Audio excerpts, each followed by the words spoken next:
Good morning.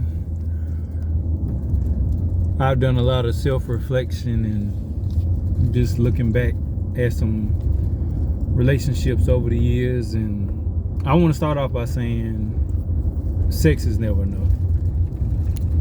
No matter how it feels at the time, without the other components of intimacy, sex just fades away. And the key in having the best relationships is being friends. Friends can talk to each other. Friends accept each other. Friends understand each other more times than just having to accept that's just how the person is, and can deal with what they accept. And no, we're not going to understand everything about everybody. Male, female, same sex, opposite sex. It don't matter. It's just what it is. But in terms of male-female relationships, intimate relationships,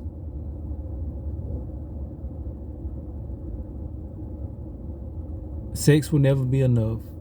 Your love will never be enough. His love will never be enough.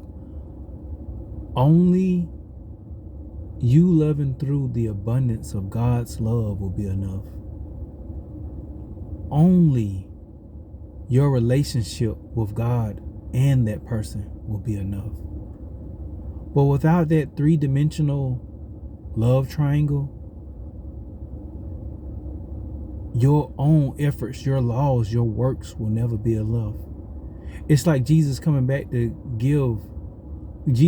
full of grace and truth. I give you grace. I give you what you don't deserve. But I give you the truth. I give you God's word on it. I give you God's promises.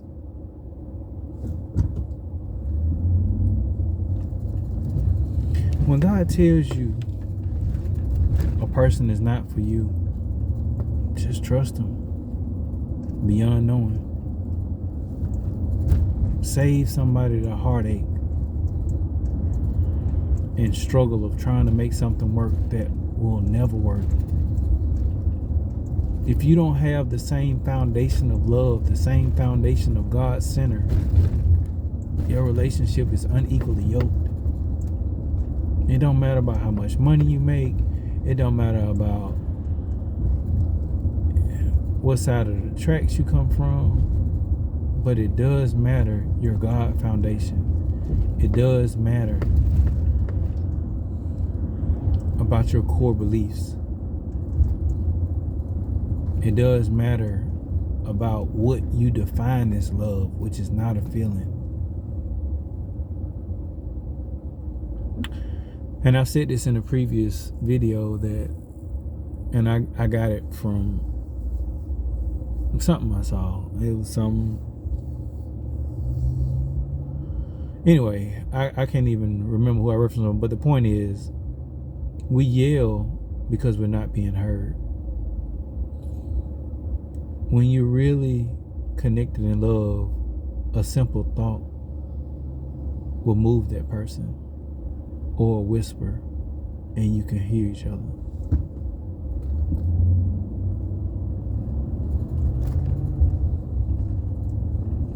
And without covenant, God's hand does not move situations.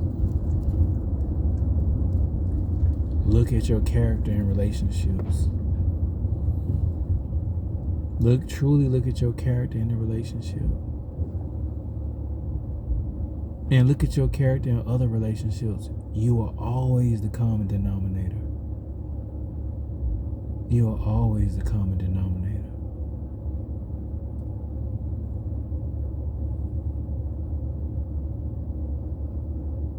Life is a series and culminations of choices. The choices you make create the repercussions, the ripples the changes that take place afterwards. Choices.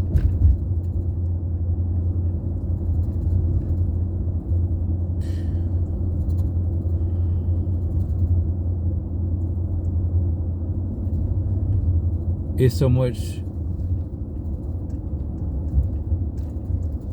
sensuality and physical stimulation that the mental is not truly satisfied when we hide who we really are, when we don't unpack the hurts, when we refuse to allow each other to be vulnerable, when we refuse to have the arguments and just finish it, when we keep having to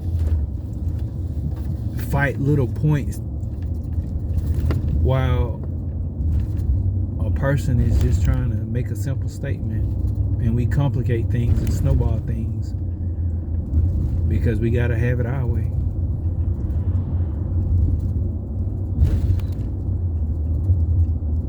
Do people a favor.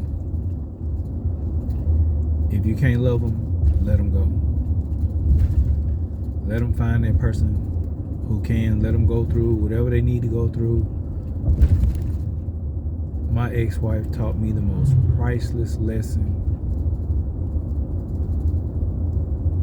If I can't love you, I gotta let you go. And just sometimes you just get on folks' nerves and you can't deal with their stuff.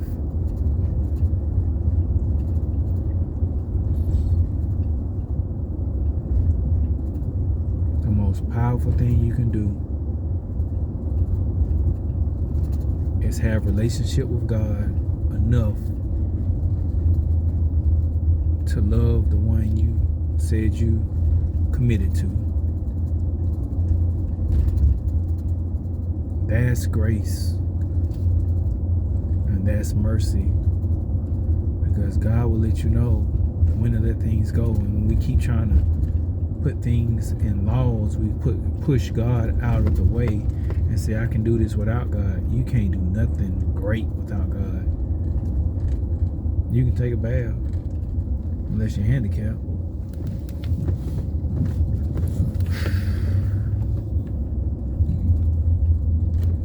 There's nothing great you can do without God. Relationships are a threefold ministry of you, your mate, and God. I pray it works for you.